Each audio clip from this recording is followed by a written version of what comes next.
Hola, ¿cómo están? Bienvenidos una vez más a mi canal.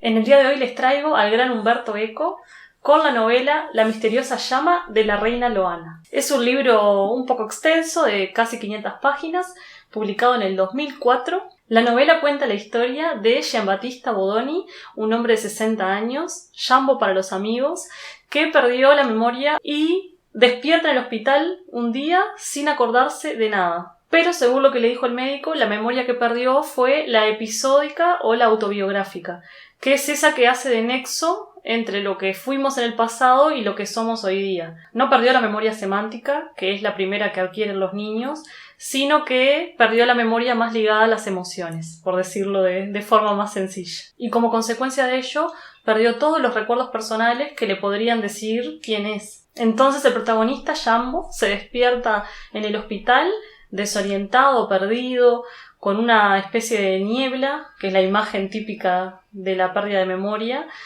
en su mente. La niebla es algo que lo obsesiona, va a actuar en la novela como una especie de leitmotiv, va a estar repetida en todo el texto, no solo como forma de describir el estado de su mente, sino también a modo de citas, ya que el protagonista es un recopilador de citas de niebla.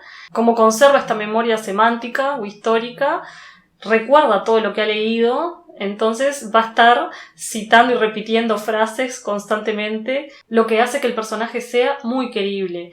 Y ni que hablar, las citas son para encuadrar. Mi alma limpiaba los cristales del tranvía para negarse en la niebla móvil de las farolas.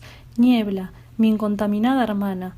Una niebla espesa, opaca, que envolvía los ruidos y hacía surgir fantasmas sin forma. Giambattista es un vendedor de textos antiguos y tiene una librería en la que lo ayuda un asistente que se llama Sibila. Esta pérdida de memoria que sufrió el protagonista lo embarca a él y a los lectores también a redescubrir las sensaciones, el tacto, el gusto, los olores, todo aquello que ya damos por sentado y que nos acostumbramos y ya no nos despierta curiosidad.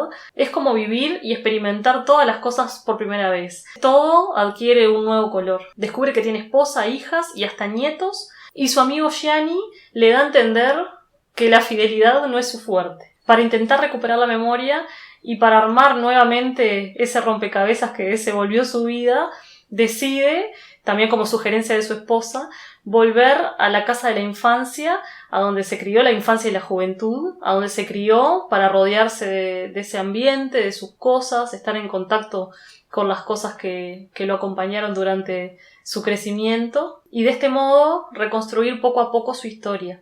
Y es así como viaja a Solara, un pequeño pueblo italiano en las colinas piamontesas, y en el desván de esa casa de infancia encuentra muchos objetos, archivos históricos referentes a su vida, a su niñez. Encuentra cómics, encuentra pósters de películas, discos, recortes de periódicos. Entre toda esa información, Jambo intenta descubrir y averiguar quién fue, por qué cosas estuvo influenciado, qué cosas le gustaba. ¿Quién era mi héroe?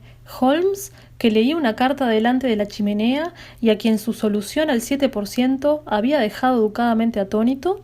¿O Sandokan, que se desgarraba furiosamente el pecho pronunciando el nombre de su adorada Mariana? Y así, de a poquito, pasito a pasito, revivir su historia y comprender quién es hoy en día.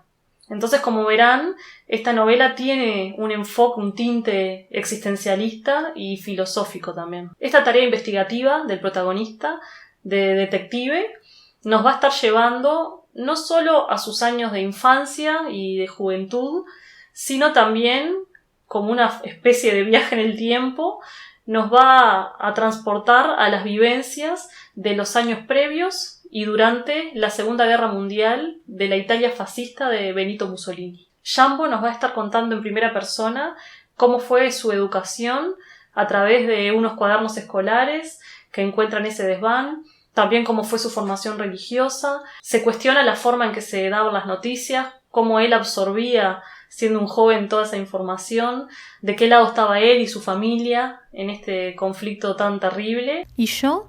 ¿Yo cómo vivía esta Italia esquizofrénica? ¿Creía en la victoria? ¿Amaba al duce? ¿Quería morir por él? ¿Creía en las frases históricas del jefe supremo que el maestro nos dictaba? Es el arado el que traza el surco, pero es la espada la que lo defiende.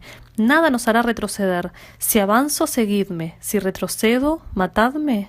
Y en definitiva se plantea de forma más genérica qué es el bien y qué es el mal. Y poco a poco va a ir descubriendo estos aspectos, y para ello Amalia, que es la casera de ese lugar y quien lo crió, lo va a estar ayudando con todas sus dudas, con todas sus preguntas, le va a estar dando información relevante para que él pueda reconstruir su historia, y es un personaje adorable. Pero la parte de la historia que personalmente más intriga me causó y más me atrapó fue cuando da un giro y el protagonista descubre que hay una parte de la casa que aún no ha sido explorada y que tiene muchos años cerrada. Por acá me quedo, así no les estropeo la lectura, pero es una parte que te hace querer saber más y más. A pesar de no haber vivido esa parte de la historia, el libro me pareció sumamente interesante cómo el autor refleja el rol que jugaba la educación, la religión, cómo la propaganda influía en los niños desde muy temprana edad, pero también en los adultos que debían leer entre líneas para no tener la información en forma parcial. En fin, todos hechos que marcaron generaciones enteras y que me pareció muy bien reflejado por el autor. Tiene muchísimas menciones a libros, himnos, marchas, revistas, discos, periódicos, que para quienes vivieron esa época debe ser realmente removedor. Además es una novela ilustrada que a medida que vas leyendo y él va compartiendo sus impresiones de los objetos con los que se topa, te muestra la imagen para que al ver la tapa o al ver los colores, las letras, puedas hacerte una idea de cómo era la cultura y cómo se vivía en esa época. Umberto Eco pone de relieve la búsqueda del protagonista de su propia identidad, de su individualidad, en contraposición con la cultura de masas, esa sociedad masificada, de consumo, que apabulla la información, que nos hace preguntarnos cuánto de lo que somos es realmente nuestro y cuánto viene impuesto desde afuera con tanta información que recibimos sin siquiera darnos cuenta. Con respecto al nombre del libro, que es un nombre muy peculiar, La misteriosa llama de la reina Loana, en un principio pareciera que se refiere a una llama, a una metáfora de una llama que le crece interiormente al protagonista cada vez que recuerda algo o que entra en contacto con algo que tiene un valor emocional para él, pero más adelante descubrimos que este nombre es el título de un cómic de su infancia que paradójicamente no le gustó tanto cuando lo releyó de adulto, pero por algún motivo su mente guardó ese nombre. La novela está dividida en 3 partes y cada una de ellas a su vez está dividida por capítulos. La primera parte es el episodio, que ahí es donde va a narrar toda la descripción de la amnesia, de la pérdida de memoria, que implica cómo se siente el protagonista, la desorientación. Nos hace ver cómo la memoria está conectada con la identidad y cómo al perder la memoria se pierde el rumbo de alguna manera. Y el libro empieza con el médico preguntándole: ¿y usted cómo se llama? Y él le contesta: espere, lo tengo en la punta de la lengua. Y así empieza la historia, que tiene un toque de humor que es típico de Umberto Eco. La segunda parte de la novela, denominada Una memoria de papel, es esa que les comentaba, que está llena de referencias a imágenes, archivos, textos históricos, que para quienes no vivieron esa época puede resultar un poco tediosa o muy tediosa, porque son páginas y páginas y páginas describiendo ya sea las tapas de los cómics, el contenido,